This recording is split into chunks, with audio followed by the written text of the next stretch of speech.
I am running for mayor. Let me tell you why. Basically, it's the one job, I think, where every day you can go in and you make decisions, set priorities, you do things that can positively affect people's lives. And that's what I want to do. I came here in 1978 to go to law school.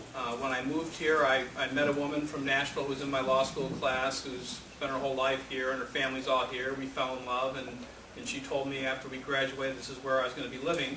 And it's been a great place to live. We've raised our 3 children here. We have a 20-year-old, a 13-year-old, and a 12-year-old.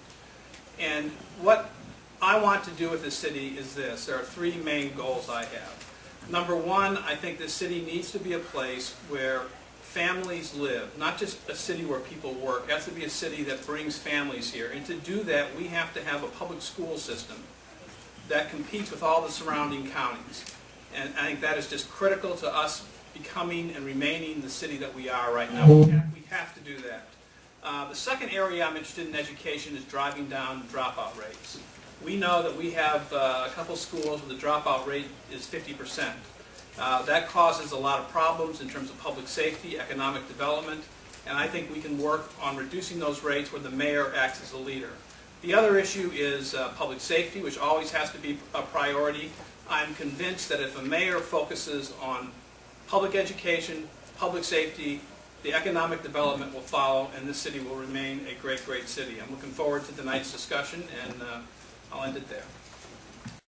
Carl, good to see you. I think this is about our 60th debate. And Ken Eaton was part of that once upon a time and knows what it's all about. I brought my daughters here tonight too. I'd want y'all to meet my daughter Elizabeth and her husband Trey Well, and my other daughter Rachel, raise your hand too, and her fiance Josh Raymond. Good to be here with all of you tonight. The 2 top priorities in this race are education and public safety. And as you know, there's a direct correlation between educating our kids and the amount of juvenile crime we have. And I've been here before, and I know there's been a lot of discussion about education and public safety. And I assure you, I will do everything I can to work with all of you. I know we got Lavinia Butler here. Lavinia's running for councilwoman at large. We got another councilman back there too, don't we? Former councilman, I understand that. Do we have any other candidates here? Because I don't want to, yeah, okay. But they're the top 2 issues, and as y'all know, I want to put a lot of emphasis on public transit and mass transit.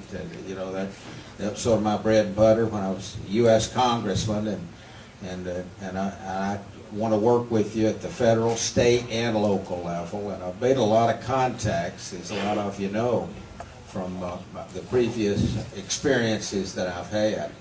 And I sure want to put a lot of emphasis on economic development, more jobs and better jobs for our people, because most of the economic growth has been outside Nashville rather than inside Nashville, and we need to change that direction. And quality of life issues, I know a number of you have mentioned that too. Plan our growth and grow our plan. I think that's critically important for all of us in the future. And looking forward to discussing and answering questions, and good to be with you. Thank you. I mean, yes, I am concerned about it. I think one of the things we always have to be aware of is that there is a possibility that we could just naturally resegregate. And one of the things I think we need to do is, as we're building new schools, we need to make sure that we're placing schools in an area where we are combating any possible resegregation, so that we have neighborhood schools, particularly at the elementary level. You want to not go back to the bad old days when segregation occurred. One of the things I would like to see for the upper grades, particularly in high school, is smaller schools. We have these large comprehensive schools. A decision was made many years ago to invest in those. I think that that the larger schools, when they reach a size over about 1,200, I think become almost counterproductive. That if we, in the future, as we're building schools, I think they should be smaller for high schools. I think you have more of a sense of a community. You have more of a secure feeling for students. But I would be very, very careful in terms of how we're going forward, not to encourage or allow resegregation to take place. I do think that particularly for elementary schools, neighborhood schools are the idea that people should go to the schools in their neighborhood. That builds up strong parent-teacher organizations, that gets a lot of community involvement, and if the neighborhood schools are properly, site locations are properly selected, you will not have resegregation, and resegregation is something we definitely always have to be on the alert not to let happen. We want to go forward. We do not want resegregation. But what do we want? What we do want is strengthen our schools. And the perception and image of our public schools is not good. I've recruited a lot of jobs to Nashville, and then I'll ask a president, CEO, I said, well, where are you going to move in Nashville? Oh, Congressman, I'm not going to move to Nashville. I'm moving to Williamson County. Then I asked, why? Schools, over and over again. I had the opportunity to speak across the street to the single moms. And I had one of the single moms raise her hand during this campaign, and she says, Mr. Clement, can I ask you a question? I said, you sure can. She said, we've got a school 3 doors down from where I live. I'd like to send my child to the neighborhood school, but they won't let me. And I have to put my child on a bus every day and send my child about 40 minutes away. And I'd like to be able to send my child to the local public school, because occasionally I'd like to go down there and have lunch with my child, and I can't afford to go halfway across town and be involved in the PTO. I can't afford that, but I want the choice of sending my child to the local public school.